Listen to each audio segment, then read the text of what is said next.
onde predomina essa cultura do engano, da mentira. E todas as esferas do universo, onde quer que tenha o ser humano, já que nós estamos falando para seres humanos, é lógico, não estamos pregando para os santos, para os arcanjos, os anjos, de forma alguma, estamos falando para seres humanos. E aonde quer que tenha um ser humano, na sociedade, nos relacionamentos, nos negócios cotidianos, na política, especialmente na religião, temos visto muitas conversas desconexas, muitas conversas que levam à traição, levam à infidelidade. Quando falo infidelidade, não é somente ao relacionamento conjugal, mas à infidelidade a Deus, aos amigos, aos negócios, ao sistema que abraçamos, que pensamos que é bom. Especialmente a infidelidade na religião, como tenho falado. A religião aqui como ligação com Deus. Sentimos a necessidade de dissertar nessa palavra, porque foi pedido, e vimos também nas minhas andanças, nas minhas viagens. Estava viajando à noitinha, essa semana retorno à casa, e via quando uma pessoa, um líder religioso, mentia dissimuladamente, e isso dentro do cristianismo, não quero saber das religiões, e enganava o povo. Então, dentro desse contexto, quando alguém ensina que vamos malhar na mesma tecla, que outra pessoa salva, ou que intercede por nós junto a Deus, está mentindo. Aquele que ter o ato meritório, o ato salvífico de Jesus Cristo, impetra a terceira pessoa, certamente está cometendo uma grande blasfêmia. A Bíblia diz que quem pecar contra o Pai é perdoado, quem pecar contra o Filho é perdoado, porém quem pecar contra o Espírito Santo, que é a mesma entidade, está condenado até a quinta geração dos que aborrecem a Deus. E a mesma Bíblia diz que aquele que não disser que Jesus veio em carne, que morreu, que ressuscitou, se torna uma blasfêmia contra o Espírito Santo. Então todo aquele que tira o ato da salvação, da coordenação, da égide de Jesus, certamente está pecando. Aí talvez você diga, não sei por que o pregador, o pastor, o irmão Robson, como querer chamar, não tem essa vaidade, quer tão somente ser crente na pessoa de Cristo. As pessoas dizem que eu falo muito a respeito que Jesus é o único Salvador, o sangue ou a aliança eterna de Deus. Certamente que se eu estivesse aqui fazendo uma narrativa a respeito da questão jurídica, do direito, estaria mostrando as leis. Da mesma sorte, se estivesse fazendo uma narrativa de futebol, estaria apresentando os times e a bola. E assim sucessivamente, de acordo com a temática. Porém, quando nós teologamos, quando nós falamos das coisas de Deus, tudo se resume a Jesus Cristo. Da Gênesis a Apocalipse, tudo está voltado à pessoa de Jesus Cristo. Todos esses livros têm que estar ligados a Jesus Cristo. Caso contrário, perde o efeito espiritual, perde a unção de Deus. Então, tudo é para a honra e glória de Deus. E quando nós queremos subjugar, ultrajar, então passamos a cometer pecado. É tanto que na segunda epístola de Paulo a Timóteo, capítulo 3, versículos 12 e 13, vamos ler, diz o seguinte: de fato, todos que desejam viver piedosamente em Jesus Cristo serão perseguidos. Isso é verdade. Contudo, os perversos, os impostores, irão de mal a pior, enganando e sendo enganado. O que a Bíblia diz é que aqueles que são de Deus, aqueles que abraçam o Evangelho, todos os dias vai se levantar acusação, Todos os dias vai levantar calúnia para mutilar, para tirar o foco do evangelho. Mas diz, os perversos é que é pervertido, os maus, os imorais, os assassinos, os que são impostores, que mentem, impostor que está ligado às religiões. Nós temos na nossa cidade muitos falsos pastores. A liturgia está voltada para a minha igreja, para a minha congregação. Com os cristãos, eu posso falar, eu posso redarguir, porque somos um só povo. Então, no nosso meio se infiltrou muitos impostores e outros da estrada da vida, que a Bíblia diz que vão de mal a pior, enganando o povo para subtrair dinheiro e vantagem e sendo enganado. Então, todos os tipos de problemas no mundo presente pode ser resolvido com a intervenção humana. Você imagina na justiça, que você imagina nas questões sociais, nas questões administrativas, nas questões empresariais, no lar, tudo pode ser resolvido. E aprendi a regra principal da matemática: quando um problema não tem solução, ele já está resolvido. Tem problemas que a gente não vai encontrar um coeficiente, uma resposta plausível, então está resolvido, parou por ali. Tudo na vida humana, tudo do século presente pode ser resolvido. Porém, a questão da salvação eterna, a questão da remissão dos pecados, não tem o direito de enganar ninguém colocando pessoas que não têm a capacidade, não têm a mínima condição de salvar. Só Jesus Cristo. Então, todo e qualquer pastor, todo e qualquer pregador, missionário, que realmente tem compromisso com o reino de Deus, ele não vai negar essa verdade, ele não vai negar essa questão de Jesus Cristo. Agora, quando chega outras questões, outras conversas, histórias bonitinhas, que existe outra maneira de chegar no céu, que existe outra maneira de perdoar pecados.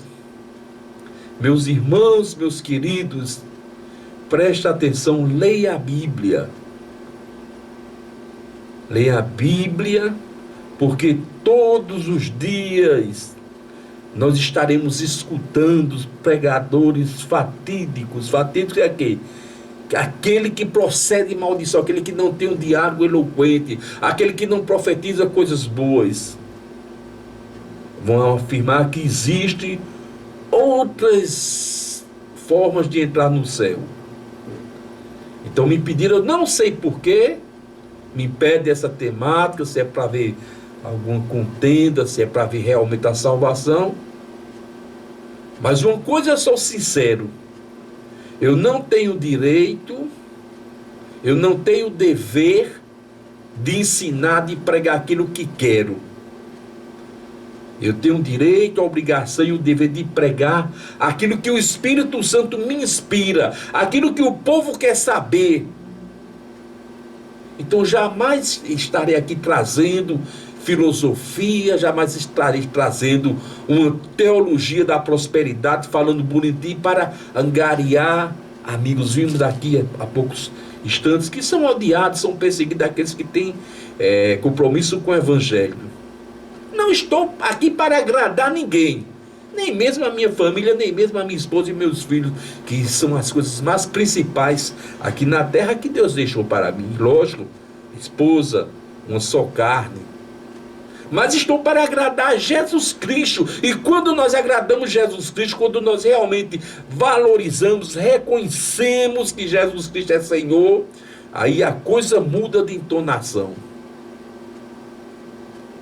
A gente escuta muita conversinha paralela, muita mentirinha, muita fábula. Tem essas fábulas aí, gregas, né, de Zeus, de Afrodite, aqueles deuses gregos, histórias, como existem os deuses de Roma, histórias, né, tem a mitologia, as mentiras, apenas para passar tempo, apenas para dizer que é cultura. Eu não sei o que é uma cultura, algo que é embasado, algo que é formado em cima de mentira. Eu não sei que cultura é essa. Que conhecimento é esse de coisas que não existiam. Mas não estamos aqui para as questões acadêmicas, estamos aqui para as questões espirituais. E nós estamos vendo muitas historinhas que lá no céu tem fulano, tem cicrano que bota o filhinho no colo, que bota o netinho no colo e pede a papai, e pede a mamãe. Isso não existe de forma alguma. Não há amparo bíblico, não há respaldo teológico. Vou provar. Eu vou provar. Aqui a gente não mata a cobra e mostra o pau de forma alguma. Aqui a gente prega a palavra de Deus e mostra na Bíblia. João 3:13, palavra de Jesus Cristo. Disse Jesus: ora, ninguém subiu ao céu senão aquele que desceu do céu, o Filho do Homem, que está no céu. Eu vou voltar a repetir o velho jargão. Não é uma aula de português, não é uma aula de teologia, de teologia, filosofia, sociologia, antropologia, de forma alguma. É o básico da letra. Mesmo alguém que não saiba ler, que não sabe escrever, quando a Bíblia diz: disse Jesus, ninguém subiu aos céus. Ninguém foi para o céu, senão o que desceu do céu, o Filho do Homem que está no céu. Isso aí é uma referência à humanidade. Nenhum santo está no céu, nenhum salvo estar no céu. Vamos ver em Apocalipse, vamos ver em Tessalonicenses, do capítulo 4, a partir do versículo 13. Os que dormem no Senhor vai ressuscitar primeiro. Vimos lá no livro de João, capítulo 11, quando Marta e Maria dizem: ah, Jesus, Lázaro morreu. Morreu não, ele dorme. A morte, como a Bíblia diz em Apocalipse, a segunda morte é a separação de Deus. Aí é morte mesmo, separação eterna de Deus. Vamos ver no livro de Apocalipse, no capítulo 6, quando abre o altar e questiona com os que estão ali, diz: até quando, Senhor, não julga? Ele só foi dado as vestes brancas, de descansar aí meus servos e conservos até o dia da redenção. Então nenhuma criatura de Abraão, de Isaac, de Jacó, de Marcos, de Lucas, está no céu. Literalmente, porque é bem claro a Bíblia, no dia da festa dos banquetes, no dia do juízo, quando prestarem conta de suas obras, no dia da entrega do galardão, os que vão ressuscitar em Cristo, os que vão renovar em Cristo. Agora, uma coisa é certa: os que estão no inferno, os que estão em tormento, já começou o sofrimento. A Bíblia é bem clara. Vamos lá, estava Lázaro no seio de Abraão, no céu não, no seio, né? Dentro de uma figura de linguagem, dentro dos processos, dos planos de Deus. E o rico: ah, Senhor, deixa que Lázaro molhe os dedos, toque na minha língua, que aqui estou sendo atormentado. Lázaro estava gozando. Já estamos, os que morreram no Senhor, já estão em repouso. Mas não estão no céu andando para lá e para cá, não. Isso é folclore religioso. Isso é conto de fada, é uma utopia, é uma quimera, é um maia, uma ilusão. É um Shangri-La, não existe isso.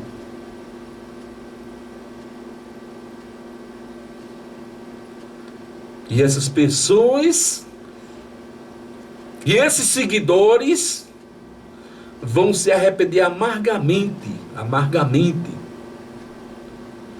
por ter seguido, porque eu ter obedecido e ter ensinado que existe salvação fora de Jesus Cristo. Apocalipse capítulo 21, versículo 8. Mas os covardes, os incrédulos, os depravados, os assassinos, os que cometem imoralidades sexuais, os que praticam feitiçaria, os idólatras, os mentirosos, o lugar deles será no lago de fogo que arde com enxofre. Esta é a segunda morte. Olha aí. A primeira estaremos juntos, nessa é a segunda morte. Primeira morte biológica, segundo a Bíblia. A gente desce lá a sepultura, fica lá na égide de Deus ou nos braços de Satanás. Você que escolhe. Mas a segunda morte aqui é a separação eterna de Deus. E a Bíblia é bem clara, os mentirosos. O mais incrível desse versículo é que muitas vezes a gente diz, fulano é um assassino. A gente acha que o pecado dele é maior do que o nosso, que às vezes contamos uma mentira. E a Bíblia diz, não há um homem que não minta. Então, a Bíblia fala, todos nós mentimos. A Bíblia, se disser que não mentimos, já estamos pecando. Então, a gente, fulano é um adulto, traiu a esposa, traiu o esposo, se acha melhor do que aquela pessoa. Aí a Bíblia diz aqui, olha, covarde, incrédulos, depravados, assassinos, imorais sexualmente, os feiticeiros, os idólatras,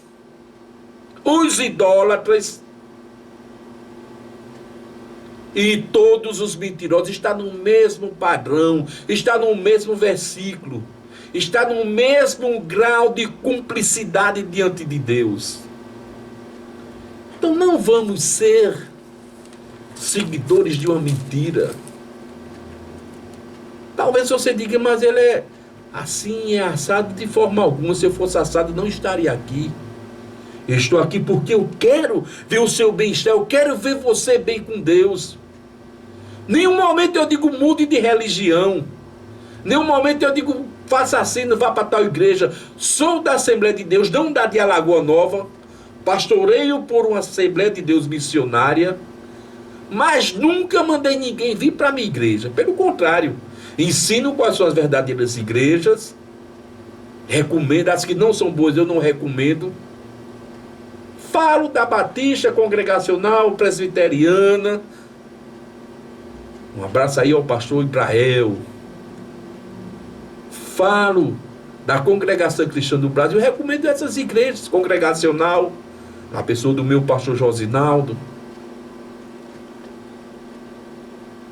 E as outras que eu não conheço, que eu escuto falar, que eu não vi em amparo teológico, eu fico quieto. A Bíblia diz que onde estiver 2 ou 3 reunidos no nome de Jesus Cristo, ele estaria ali. Diz que Jesus estaria ali, é certo. Mas também não disse que era uma igreja, não. Não pode ser qualquer circunstância. Se estiver falando Deus está lá. Mas a igreja não é qualquer circunstância. A igreja é espiritual. Não é o nome em si, mas o compromisso, a doutrina, o credo que ela abraça. Mas voltando à nossa pregação, todas as esferas da vida humana estão comprometidas.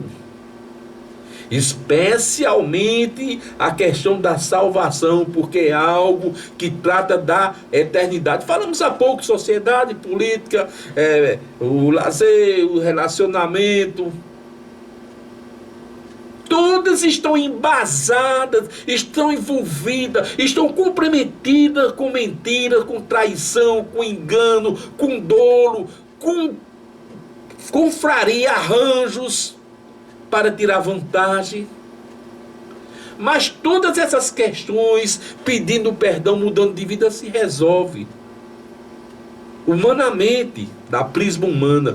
Mas a questão espiritual da fé, da religião, da salvação, essa é a que está mais bombardeada, porque todos os dias iremos ver surgir uma nova religião, iremos ver surgir um novo pastor, um novo líder, além da carga negativa de pessoas que têm aproveitado do evangelho. E que adianta o homem perder a sua salvação? De ver agora esse versículo, Mateus 11:26. Disse Jesus: porque de que aproveita o homem ganhar o mundo inteiro e perder a sua alma? O que dará o homem em recompensa pela sua salvação? Então vamos pensar nisso. Talvez você seja abençoado materialmente, financeiramente, seja uma pessoa próspera. Isso é de Deus. Nenhuma riqueza é do diabo, a não ser aquelas que é conquistada com roubo, com engano, com aliciamento, com propina. Isso aí não é riqueza, não. Isso aí é inchaço. Diga aquelas pessoas que estudam, outros que recebem uma herança, aquelas pessoas que trabalham duramente e adquirem alguma coisa. Isso é coisa de Deus, independente de ser salvo ou não. O sol nasce para todos. Mas de que adianta o homem ganhar o mundo inteiro e perder a salvação? Seguir um Jesus Cristo errado, um Jesus Cristo comprometido, um Jesus Cristo que tem duas cabeças. Duas cabeças. Imagina aí duas cabeças pensando, cada um quer ir para um lado. Você pode olhar nessa sociedade, a sociedade tem hora que dá problema, um sócio pensa uma coisa, outro pensa outra. E geralmente um sai prejudicado. Até mesmo, meus amados, no casamento eu converso muito com as pessoas que são consolidadas ao meu grupo, os consulentes. E é difícil entre o marido e a esposa, um pensa uma coisa, outro pensa outra, daqui a pouco se aborrece, aí novamente se ligam. Aí vamos comprar um carro, aí eu quero azul, eu quero branco, e geralmente, porque são duas cabeças pensando. Mas o reino de Deus não tem contenda, o reino de Deus não tem duas cabeças, é Jesus e pronto. Imagina aí se Jesus não concorda com uma coisa. Aí vamos pedir a um intercessor, uma intercessora por trás, a pessoa bota pela uma portinha, pela janelinha lateral. Como é algo deselegante, fora dos padrões espirituais, fora do que a Bíblia ensina. É uma traição. Tem que passar pelo crivo de Jesus. De Abraão até a minha pessoa, a sua. De Adão e Eva até a minha pessoa, até a sua. Jesus, o advogado João, filhinhos, não pequeis, mas se pecar, tendes um fiel advogado para um Pai, Jesus Cristo, o justo. Segundo a Epístola de João 2:1. Então não existe advogada, não existe promotora, promotor, juiz no céu, não, de forma alguma. Jesus e Deus, o negócio é com eles. Todos os pregadores que apresentam o engano, a mentira, o opróbio de outro intercessor ou intercessora no céu, se irrita quando nós falamos essas coisas. Eu fico pensando, não é maldade deles não. Ou não assistiu essa aula, se bem que todas as aulas de teologia vai ser Jesus, ou o professor não era um bom professor, não. Não ensinar isso. O professor ensinar que tem outro no céu intercedendo. Eu acho que eles não leram a Bíblia, não. Pegaram algum livro aí parecido. Vamos ver se tem fundamento. Atos dos Apóstolos diz o seguinte: em nenhuma outra salvação, porque também debaixo do céu, nenhum outro nome foi dado pelo qual devamos ser salvos, senão o de Jesus Cristo. As Bíblias tradicionais dizem o seguinte: não há outro dado entre os homens pelo qual devamos ser salvos. Aí ponto. Jesus Cristo é o sentido de todo e qualquer tema da salvação. O reino de Deus, meus amados, eu quero lhe dizer uma coisa. O reino de Deus não é uma administração humana em que dividimos as tarefas, o índice para assumir uma função, em que indicamos de forma alguma. O que eu quero dizer com isso é que na sociedade humana, na política humana, na administração humana, alguém procura o chefe maior e diz: eu quero que meu filho assuma tal vaga.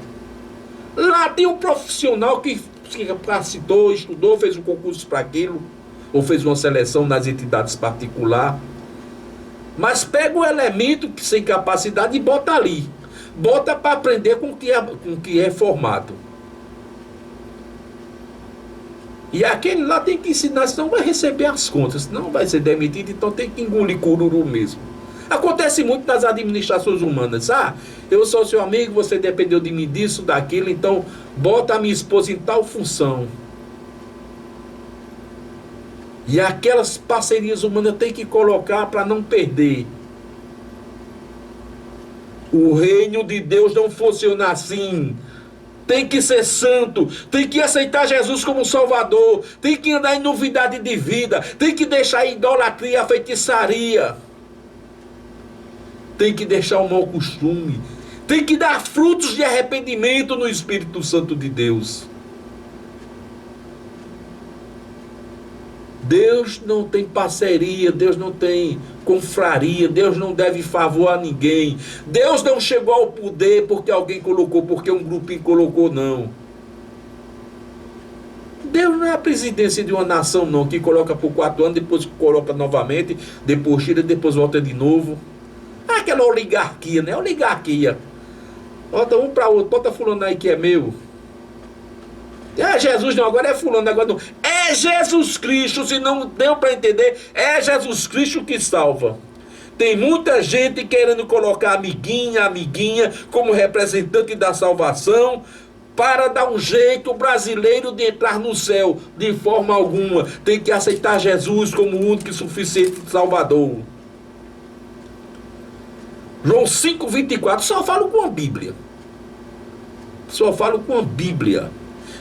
Isso eu digo, meus irmãos, porque tem tanta igreja aí evangélica, não estou falando de outra evangélica, que deve vir para aqui, o pastor é santo, o pastor cura, o pastor liberta.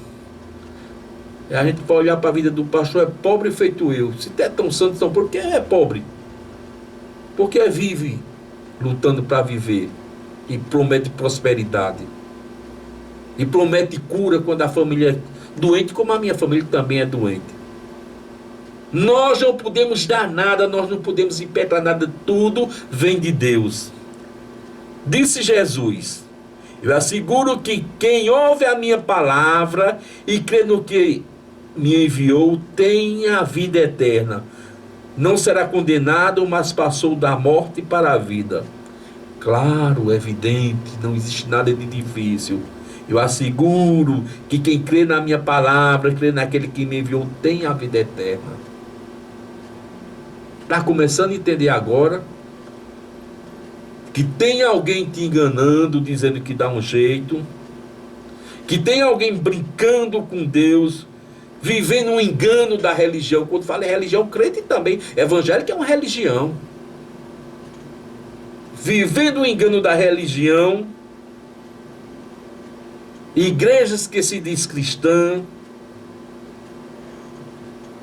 mas não prega o evangelho, não anda com a Bíblia, não ensina a verdade. Vou repetir que Jesus Cristo é o Senhor. E vamos terminar, já está ficando cansativo. 1 Timóteo 1,15. Esta afirmação é fiel e digna de toda aceitação. Cristo veio ao mundo para salvar os pecadores, dos quais eu sou o pior. Olha aqui a afirmação de Paulo. Toda expressão bíblica diz que Jesus Cristo salva. Não tem nenhum intercessor no céu, não tem ninguém pedindo por você, nem pelos seus olhos, nem pelo seu coração, nem pela sua salvação, nem pelas suas dívidas. Só Jesus Cristo. Se pedir ao Pai em meu nome, vos será dado. Batei, batei, abre-se-vos-á. Pedi, pedi, e dar-se-vos-á. São palavras de Cristo. Não existe nenhuma afirmação na Bíblia Sagrada, até mesmo nos livros apócrifos, nos livros históricos, nos livros hebraicos, né? Tem muitos escritores aí, Habib, são tantos, Flávio Joséfo. Tenho tantos que a gente até esquece os nomes. Que afirme isso, que tenha alguém no céu que salva a não ser Jesus Cristo. Os judeus, mesmo esperando Jesus Cristo, eles estão esperando Jesus Cristo político, achando que Jesus vai administrar Jerusalém. Eles sabem que a salvação é em Jesus Cristo. E para terminar, com chave de ouro, vamos agora a João 14,6. Disse Jesus: eu sou o caminho, a verdade e a vida. Ninguém vem ao Pai a não ser por mim. Então Jesus Cristo é o caminho, a verdade e a vida. Não existe outra. Quem disser isso estará mentindo. E a Bíblia diz aqui, Apocalipse, que li há pouco, 21, os mentirosos não herdarão o reino dos céus.